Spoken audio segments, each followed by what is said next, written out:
Welcome to Nike Pod Sessions. I'm your host, James Buford. Join us as we talk with Nike creatives about why they did it, what they did, and what inspires them to keep doing it here on Nike Pod Sessions.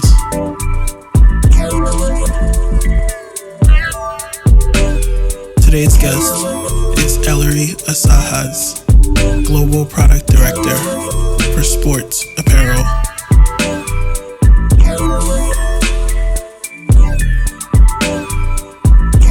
Hey. Good morning, boss.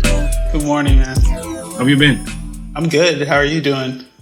Good, man. Had a good weekend. And the weather, we're not having a horrible winter here. Nice. Yeah, you guys, the snow melted, right? Yeah, and it's cold, but it's sunny, so then that's fine with me. Yeah, that's same here. How about you? Pretty good. Like I did a bunch of snow is melting here too. We had a lot of snow. I'm sure you saw. I saw that.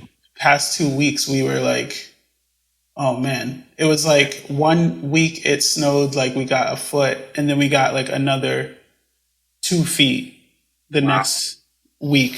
So, but it's crazy. It's like we had a few warm days and then it just melted. So it goes as quick as it comes. So yeah, exactly. Okay. So I'm already recording. But we'll get into it, and we can begin anywhere. I know you said you didn't have a format, but this is really just to like get to know different people on the team and, just chat personal life, Nike life, aspirations, dreams, funny things, etc. Let's do it. So, I would say I'm gonna leave it to you, and I'll say begin anywhere. Okay. Well, I'll start with the introduction, as I've heard you do with every episode. So my name is Ellery Esajas, and I'm the product director for Global Sports Apparel in Chassis. Nice. For the people who don't even know what like global because a lot of people would think about NFL and like what is global football and like what is that to you, I guess. Well, for my fellow Americans, I would say global football is soccer. But what it means to me, it means a lot to me. It has been my way out. And not that I come from horrible circumstances, but because sports and school in Europe are completely separated, or in the Netherlands for sure, in many other countries as well. It was what I did outside of school. It was where I met other people. It was where you develop socially in a different environment than the friends you grew up with most of the time, or, the people you go to school with. So that's a first. And I was actually a late starter. I started around the age of 10. But I got decent at it. And so at some point I got invited to an academy. So I was part of a professional team from the age 14 to 19. And, that's just a very uncomfortable environment because everything is competitive. Every training is competitive. Every game is competitive. And I'm not even talking about the opponent. I'm talking about my teammates. Just those uncomfortable situations in which you still want to be your best person, it just developed me a lot. Would you say that you talked about competitive teammates, like you're like competitive against each other? Mm-hmm. Wow. Well, when you look at an age bracket, if you're in an academy, in your age group, you can play with a team for years. On average, no more than 3 will actually make it to be a real professional football player. Wow. So that's where a lot of the competition already comes from, right? Like everybody wants to be that one. Yeah. And so that helped me a lot. And then once I, at 19, didn't get a full professional contract, I decided to just kind of like throw in the towel for professional football and really focus on my academic career and just play as an amateur and this is the thing that is different from the US, is like you can make very decent money as an amateur. And so, and as an amateur, you basically have football training, football practice twice, maybe 3 times a week, and then a game on Saturday. I only played Saturday football because on Sunday I go to church. So I could just work, and then my football practice would be around 7 or 7:30. So I could do a full week of work and play football on the side. And I gathered some money, and that helped me to pay for my college. So that's why I'm saying football is my way out. And then even when I was at Nike, a lot of the credibility that I've been able to build within, any function I work on, a lot of it had to do with my understanding and knowledge of the sport, but also the culture on it and the people that are in it. So it's been my way out in many, many, many ways.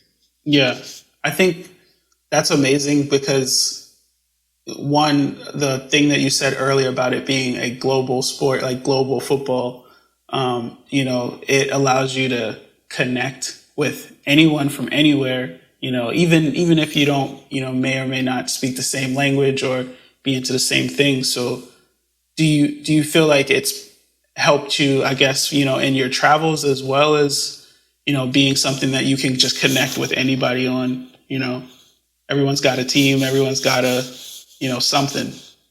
100%. Well, I first want to make sure that every listener understands that it's only at Nike where we call it global football, right? Like, yeah, it's to make sure that we differentiate how Americans when Americans say football, they mean, NFL stuff. Exactly. Yeah. When we say global football, to make sure that people understand what we talk about, but everywhere else in the world where you say football, people know what it is. You don't have to say the word global. Yeah. That's so interesting, right? Yeah, it really is. And to your point, yes, it absolutely is a big connector, catalyst, however you want to call it. Like, you can walk around in Asia and wear a football jersey not looking like an Asian, and people will talk to you. Yeah. Or you can walk around in South America and join kids who are kicking a ball on the beach, and you'll have a connection. Yeah. So I always say it's like, it is the biggest sport in the world, and it's one of the greatest unifiers of. It's crazy too because it's only one ball, and I think that's like such a powerful thing. Like everyone wants their shot at the ball, like they want their moment. I would say like, are there any misconceptions about like working at Nike that you think about, like when you first started at Nike? Mm-hmm. Actually, and let's go back, because how did you even get into Nike? Was it you're doing a lot more than you probably were when you first started? So talk about your journey. It was a long journey. That's why I'm sighing. So I graduated with a bachelor degree in marketing with an emphasis on sport. And so when I left college, I thought I could be a sports marketing manager.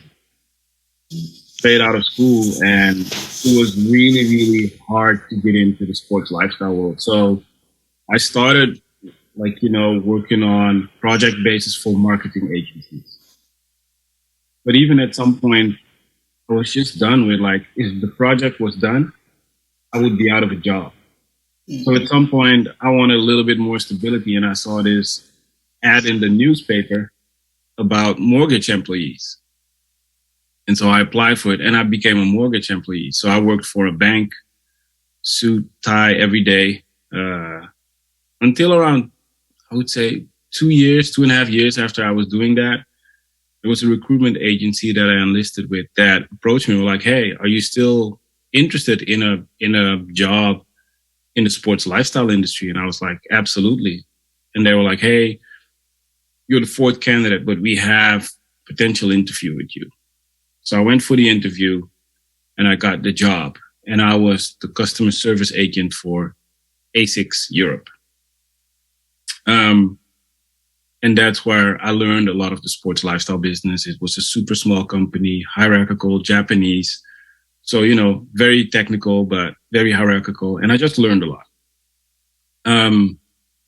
But I also realized that it would be really hard for me to grow into something else at that company. And I did have ambitions. I wasn't comfortable expressing them, but I just simply had them.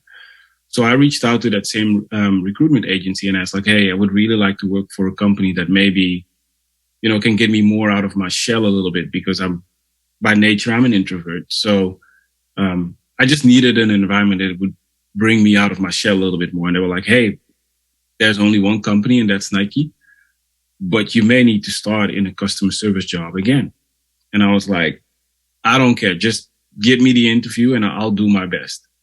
I got the interview and I got the role.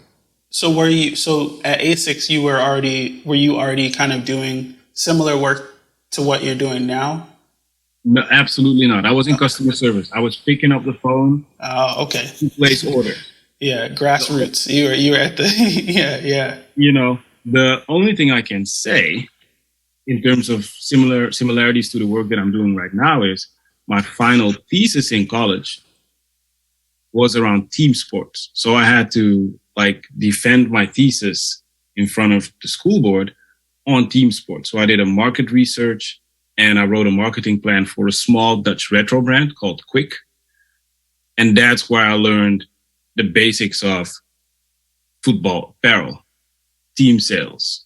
So I graduated on that. And that's why I wanted to work in that, but it was so hard as someone with not a lot of work experience, because I didn't work because I made my money playing football. So I hadn't built up any type of resume. So my first job at Nike was in customer service, customer claims to be exact. So I was just taking care of products that people wanted to return, whether it was consumers or retailers. Just took them back, gave them a credit note, day in, day out, for around 2.5 years. Yeah, go ahead. That's kind of powerful in the sense of you were face to face with probably, customer issues, like any reasons why they may have wanted to return it, or so you were in a position to kind of learn the product in a way that no one was able to. Could you talk about that? That's amazing. Yeah, that's actually a very natural evolvement of the story and my career, because at some point there was a complaint that came in and someone returned their shoes. And I was, looking at that shoe and be like, hey, is this a valid complaint? And someone saw me do that. And they immediately asked me like, do you have a technical background? And I was like, no. And I'm like, well, you're really looking at the right things. So if you have, the interest in this, we have an Ekin job open.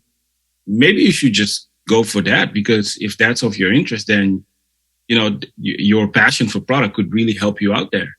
So to your point, yeah, me being that close to the consumer, to the product, and to the customer, I got all the information about things that they like, things that were good, things that weren't.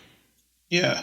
I guess, because now you're getting me thinking about when you were playing football, were you constantly obsessing the product already? Were you interested in design or the construction or the process of the make? Or were you the type of person who just wanted it to work for you? You're it's a boot, it's going to work for me. And I was really about both.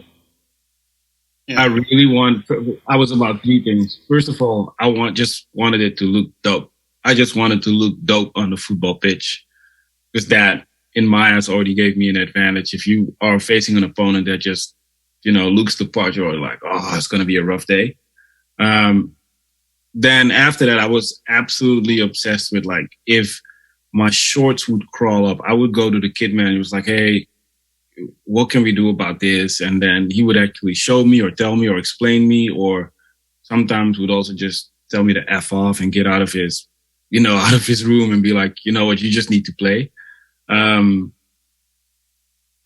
But yeah, so it was basically all of them. It was the look, it was how it felt. And then I got the explanation around like, oh, it feels like that because of this. So I definitely always had an interest in what I was wearing more than, and I was never a designer. I was never planning to be a designer. Now I wish I wanted to be a designer, but, yeah.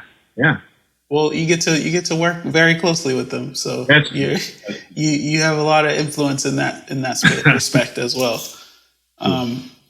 So you become an Ekin, and like for people who don't even know, I mean, I found out what an Ekin was, and it's funny because I went to the 21 Mercer store in New York, and I saw a bunch of guys in these like black bomber jackets and the Nike, like in my mind, I was like, oh, is this like some kind of undercover, like, exclusive? Because the Nike was spelled backwards. And I think when I first saw it, I didn't even know, like, I didn't read it as Ekin. I was just like, oh, they got the Nike backwards. Like, what is that?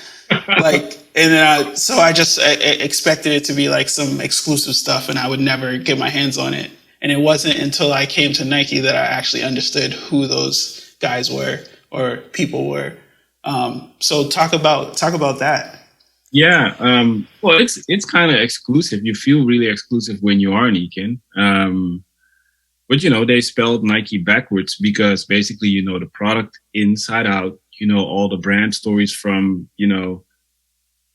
history to the future, but you're also very much aware of like product technology and really explaining to, again, consumers, retailers, what are the benefits of the Pegasus 12 over the Pegasus 11? Like really teching out the key products that would be in the market right there and right now. Just to make sure that if you would speak to a sales clerk or floor staff in a store, that hopefully that would give you a competitive advantage over, the blue boxes that they would have in the back or the gray boxes or, and so on. So yeah, it was really about that whole backwards from front to back, inside out. That's basically what it stands for.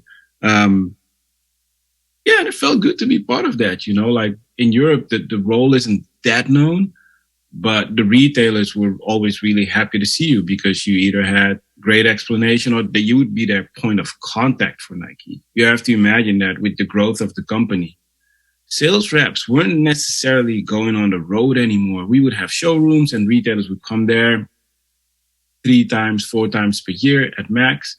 But the Ekin was the guy on the road who would visit, some doors, like some even weekly or every other week. So you were the face of Nike for a lot of people. So you definitely felt like you were part of an exclusive club. Also because it allowed me to come to Portland to get training on all of the product and get like just wowed. Did like, so when you're doing this traveling or I guess meeting different retailers, and are you like pushing that information back? Like, is there kind of like new findings, or like you go to a store and something's like selling out, maybe that's unexpected, or something is in high demand in a certain area where maybe it wasn't thought that this would be the thing in that area. Are you like reporting back? Like, is that a part of the role, or is that 100%? What was that like? Yeah, 100% part of the. They say, you have sales who is responsible for sell in, and they would consider Ekins to be responsible for sell through. And Ekins fell under retail brand, and retail brand was split up in 2 things. You had product presentation, also known as visual merchandising, and you had product education, and those were the Ekins. Yeah. And so our goal and we definitely had to report back about like, what's the sound of the street? What's the sound of the shop floor? So if there were specific shoes that were selling through really well, it was absolutely our job to make sure that the company would be aware of that. And if things weren't going well, it was also our duty to make sure that the people who had to know would know. So we were, if on the right moment you were in contact with product to actually make them aware, like, this is working, and this isn't. Yeah. So that was absolutely your job. Yeah. Yeah. And like throughout this process, like what was the big thing that kind of got you to Portland? Like, I guess more of a permanent stay. Well, there's a couple of steps in between that. Yeah. Because what we were just talking about is literally what I did. At some point, I knocked on Global Football Apparel's door, and I was like, look, I speak to athletes. Because at some point, sports marketing was utilizing me to speak to athletes. Like, okay, back then, Wesley Sneijder, Dutch player for the Dutch national team, Inter Milan, you have your new Total 90.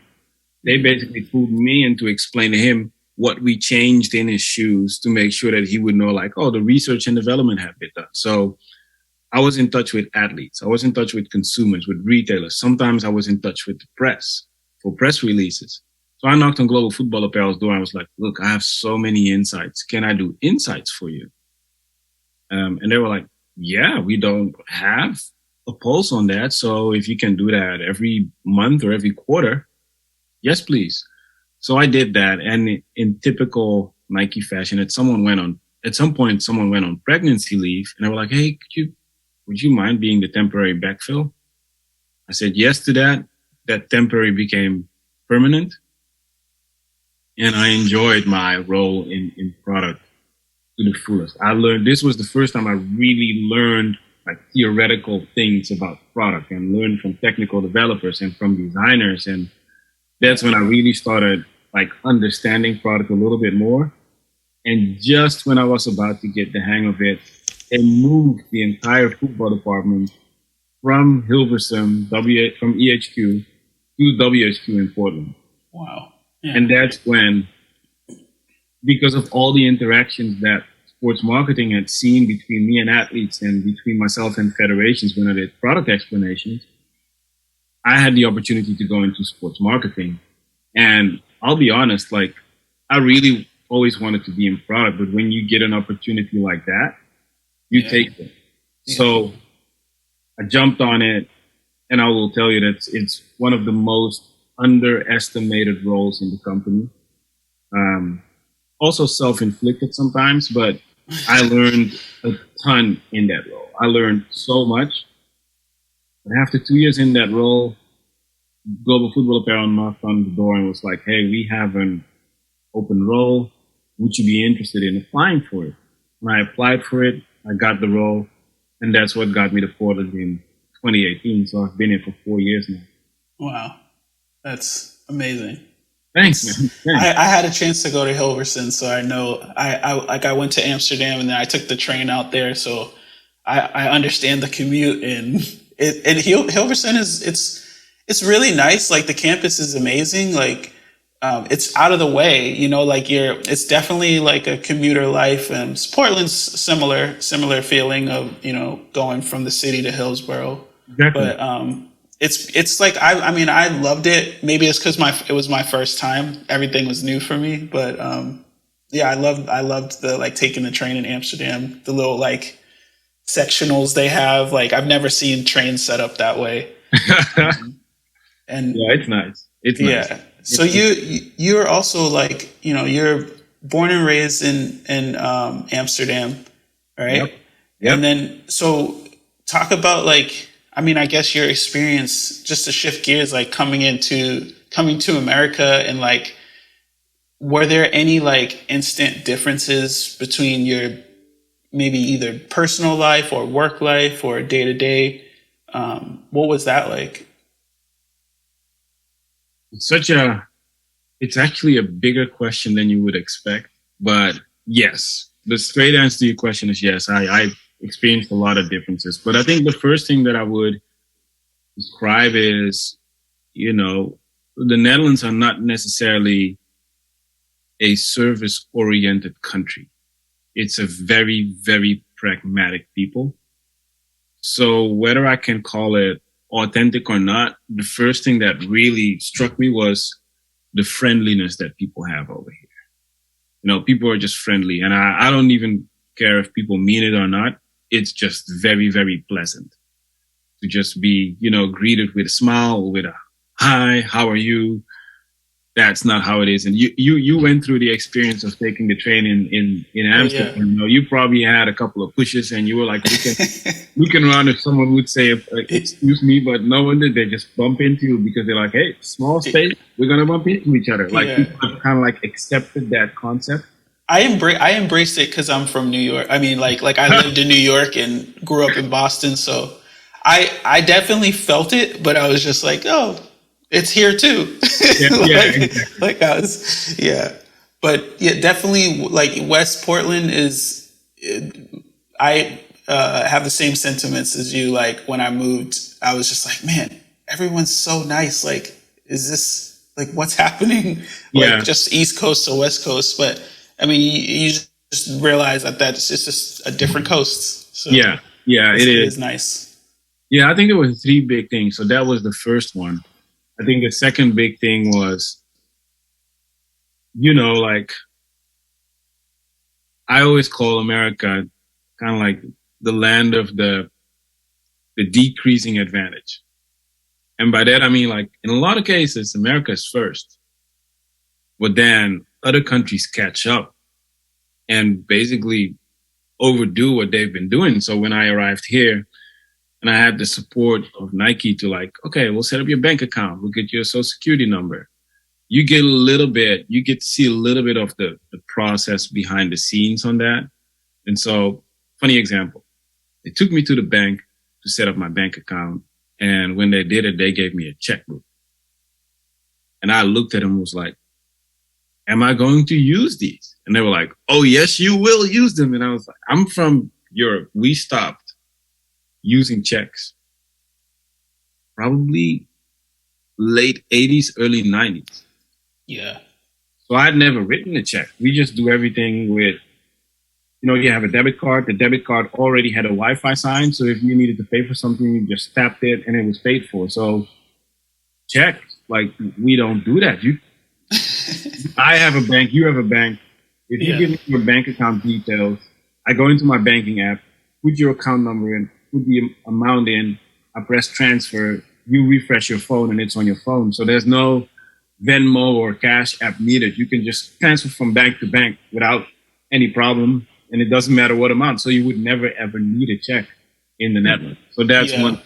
We're super late on that. Like I don't, just to be honest, like every time I've probably written less than 10 checks in my life. And every time I go to write one, I forget how to write one. Like, you know, so it is ridiculous that we're so far behind in that sense. Yeah. And the other fun thing was I clearly remember, you know, like we went for my social security number and I literally felt like I was in the Netherlands in the 80s because it was like I heard a printer, but you know, the old school sound would be like, and then you got to go to that counter and get a stamp. You get the stamp and you got to extrapolate it and you got to go there. And I'm like, where am I? Like they're making the paper.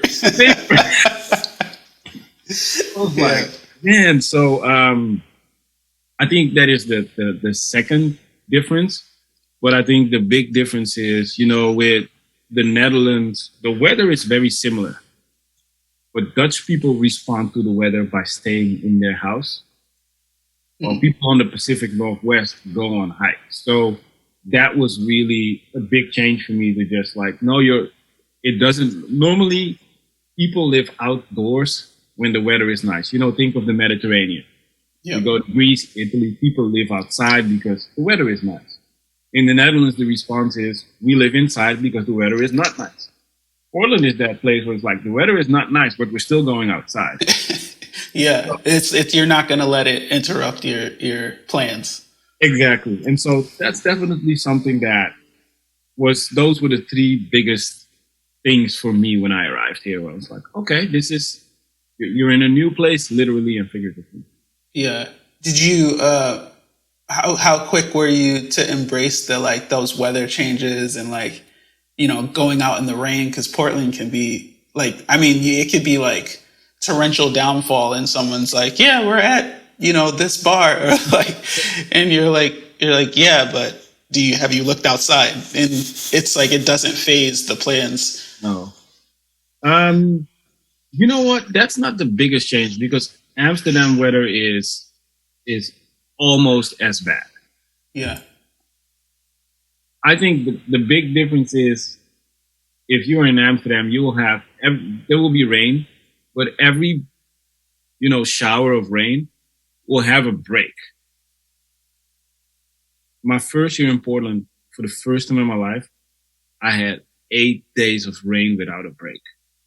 Wow. And that mentally definitely did something to me. It was like, wow, like I just couldn't process that.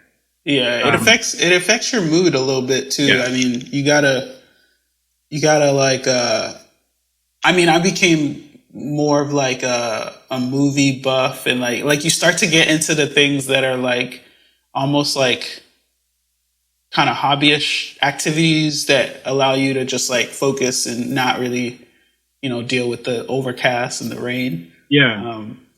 But to really answer your question, like, so I was kind of used to just doing things with, even in the rain, but those things would always be indoors. So I'd go to a friend's place to watch a football game, or we'd go to a restaurant and have a bite, and then you go into your car and you go back home.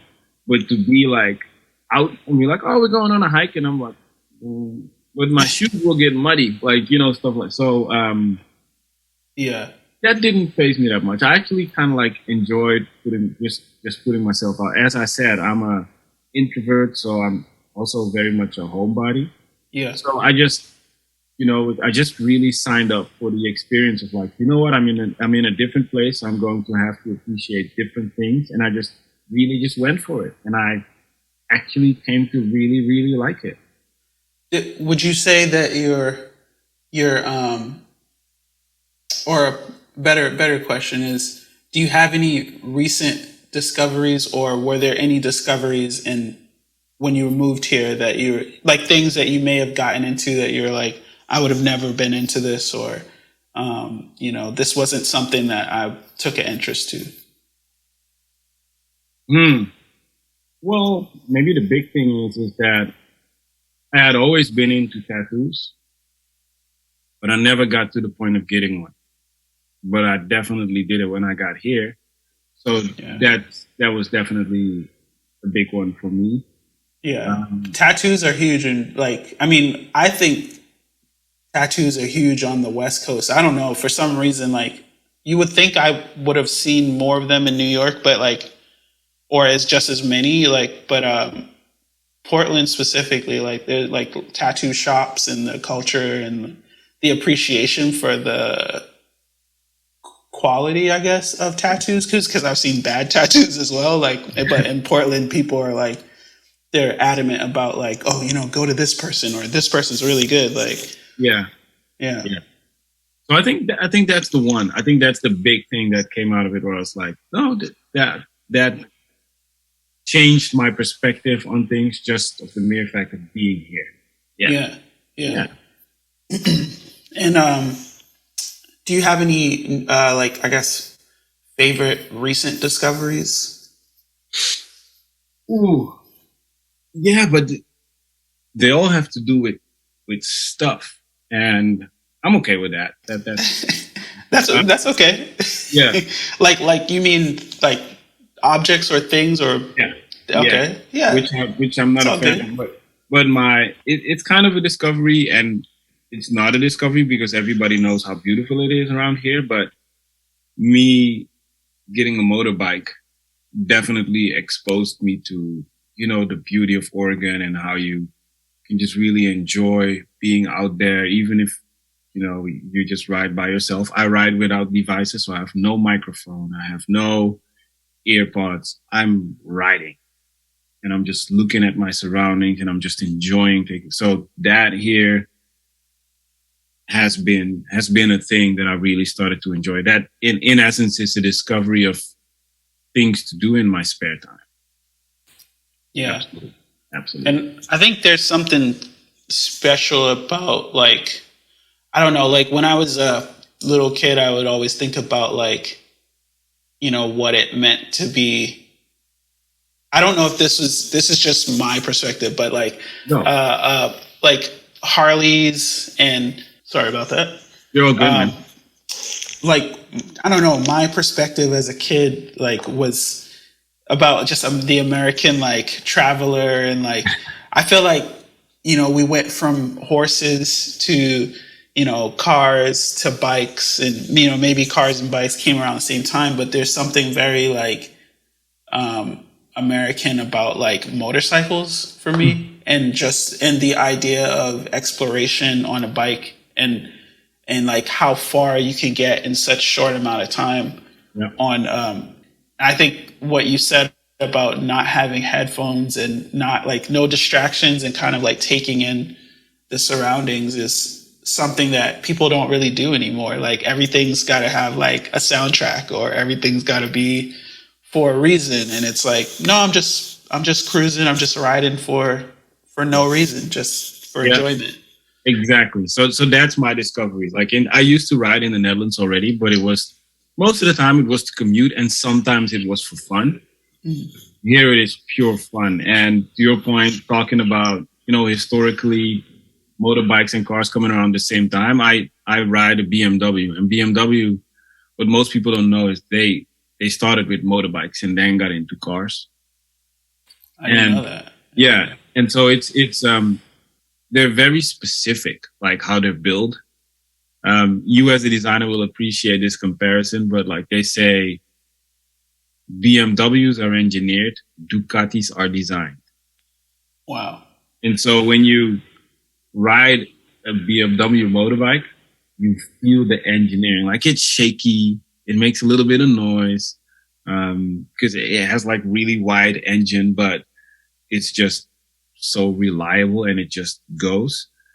And I just enjoy the vibration. I enjoy the feel of the steering wheel. And so I also have like a bulbed visor on my helmet that just really expands your vision. So I'm just really out there to just see, to feel, to hear. And I don't want to be distracted. So that's why I don't ride with a phone or anything like that, or I don't feel the need to ride with other people and have an earpiece to communicate with each other. I ride with other people, but then I'd rather take a break and enjoy where we are somewhere, take our helmets off and just take a break and talk. And then you continue your ride. I'm really about riding. Yeah.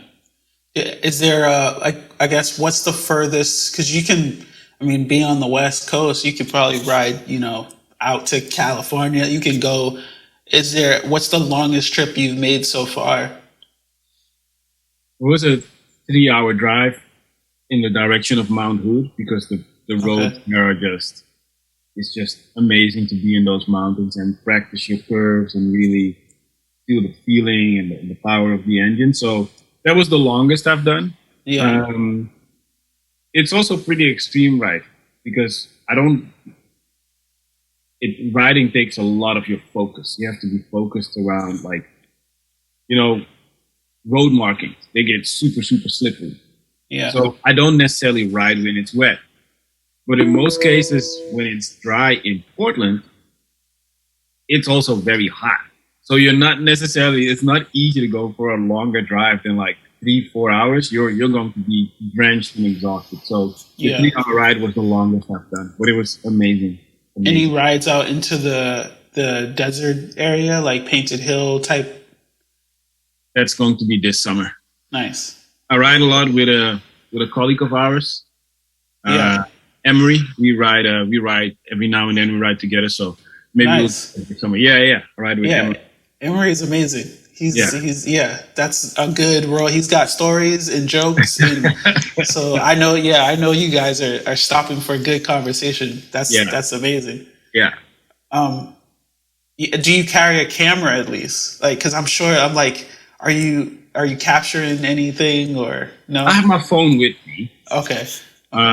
It's also because I'm not necessarily familiar with all the roads completely yet, so I needed to find my way home sometimes. Yeah. I just mean more of like some people actually ride with music, or totally.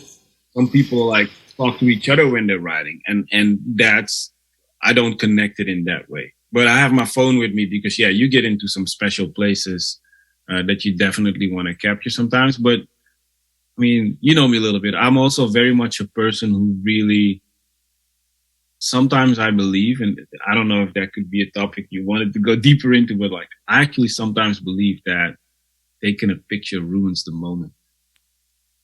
Yeah, that's a whole another session. But I agree because I mean, just working at Nike and traveling all over the world, and like I notice, like when we first used to go to Asia, I used to take pictures like of everything, and then after you've gone a few times, you stop taking pictures and you start noticing more. Mm-hmm. And I saw myself doing that. I was like, man, I took so many photos the first time, but how much do I actually remember versus me just taking it in and just being like, I was there. I saw that moment. The brain is amazing. It will remember. Exactly. It will put you back there in ways that nothing else can. So, exactly. Yeah, I think utilizing that skill in this day and age, right? Because everything's photos, everything's video. Exactly. Yeah. So that's actually pretty beautiful. Yeah. Yeah. So lastly, I guess, then this could be a more expansive, this probably end us off, but if you had to, and this is a good one because it's February and we just started the year, but if you had to define 2022 in one word, what would that word be? Even given that we haven't even finished the year and we haven't really gotten into it, what are you looking at? What's the word that is for you is going to define 2022? That's a really hard one, but I really like that question. So give me 10 seconds to think of one word. Of course. I think I would call 2022 the year of purity. Nice. And the reason why for me is like, it's funny, you're saying, oh, we're only in February. My birthday is actually in February. So sometimes I consider my birthday the start of the year. Totally. I'm a February too. So, yep. So that's one. But purity also just because I also think it's the year where it's kind of like the whole COVID lockdown, everything, working from home. It all put us, it's kind of like a big reset button. And we've learned a lot, I think, and I hope, about what does time mean to you? What do people that are around you mean to you? And now that we've hit that reset button, and 2022, hopefully, but I also seriously think will be the year where, new norms will be established. We'll most likely go back into public spaces. We kind of like became ourselves again in that period of time of isolation or, So I call it the year of purity because we're ourselves again. And now we're going back into whatever the new normal is. And that's why I think I would say this is the year of purity, because things that you may have entertained pre-COVID, whether it is in your friend relationships, your love relationships, things that you have entertained or the way that you approach things may be completely different from how you approach them after this pandemic. And I think you'll approach them in a way that is much closer to who you are, who you really are, than you may have done before. And that's why I would call it the year of purity. Amazing. Yeah, I'm right there with you. And I think that's amazing. Yeah, like people are going to resonate with that. Like, cause it's like, yeah, I think I'll just leave it at that. And yeah, cause I don't even want to take away from that. Like, I think everything you just said, and like purity, and I think the hardest thing is to spend time alone, and that forces us to kind of like run through all that stuff, right? It's like the kind of cleansing period. I feel like that's what we've been going through, and I'm sure a lot of people, when they felt like, okay, it's over, we're getting back, and it's like, nope, it like something said, or, really God said, hey, you're not done and you need another year. And then another year came and we were like, oh man, we're still doing this. Like, exactly. So I think, it builds an appreciation for, life. It builds an appreciation for you, right? 'Cause, like, it's funny, like I didn't even think about, how much changing I was doing when I was like through these past few years. And then I look back and I'm just like, man, like I don't even feel like the same person. I mean, I obviously you're not supposed to be, but I think when you're kind of in the day to day, you don't see the changes. Whereas because we were separate, or, confined or quarantined or however you want to call it, we were forced to see the changes. We grew beards and had to shave them and watch them grow again. And we were versus like going out into the world and like kind of interacting and not realizing that you were growing a beard, or not realizing that, someone had, lost weight or, gained weight, or, it's just so many things. So I think, now we're in a sense of, I think purity is a great way to describe that. 'Cause now we're truly, I think a lot of people will be more centered, really. Yeah. So I'm excited for that. So this was amazing. We'll continue these conversations, obviously, but, thank you for chatting with me and being, honest and open. Man, like I'm thank you for having me. Really mean that. I think it's super dope. Ever since you shared the link, I've almost listened to every episode. I think there's 2 more left. Like I just started like completely going into a marathon and listening to all of them. So thank you. So you're kicking off the 2022. So with purity. So I'll leave it at that. Yeah. All right. Thanks, Ellery. No, thank you, man. All right. Take care, man.